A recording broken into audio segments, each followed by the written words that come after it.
उत्तराखंड में भारी बारिश से कई गांवों की जिंदगी वहां थम सी गई है। खासकर यमुना नदी के किनारे बसे थोला तप्पड़ गांव में हालात बेहद खराब हैं।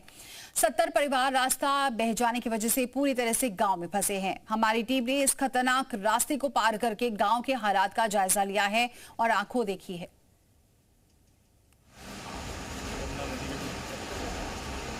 उत्तराखंड में बारिश ने जैसे फुल ऑन ड्रामा शुरू कर दिया है। खासकर यमुना नदी के मुहाने पर बसे विकासनगर के धौला तप्पड़ गांव के लोग अब बारिश के साथ रहस्य और रोमांच का अनुभव कर रहे हैं। लेकिन ये मजाक नहीं, बिल्कुल असली है।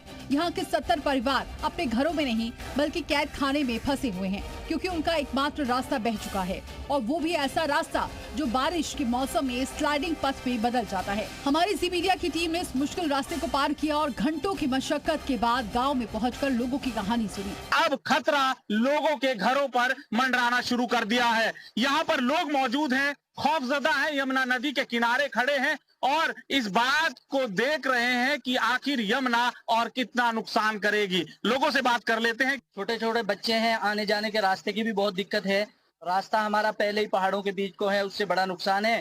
कहीं अगर हमें जाना भी पड़ जाए बड़ी दिक्कत है। और यमुना का जलस्तर इतना बड़ा हुआ है कि सारी रात लोग जाकर रात गुजार रहे हैं, परेशानी की हालत में हैं। देखिए जी, बहुत ज्यादा प्रॉब्लम होती है जब हमारे कोई बीमार हो जाता है या कोई पेशेंट है तो इमरजेंसी में उसको ले जाना बहुत दिक्कत है। चारपाई पे उठा के ले जाना पड़ता है। अभी जैसा बारिश का मौसम है, बहुत ज्यादा बारिश हो रही है, गाँव का पूरा कटाव लग चुका है।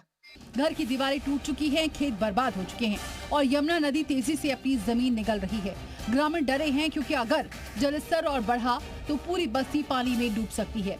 वही प्रशासन की मदद अब तक गांव तक नहीं पहुंच सकी है और चुनावों के दौरान जो वादे किए गए थे आज गांव के लोग उन्हें याद भी नहीं करते।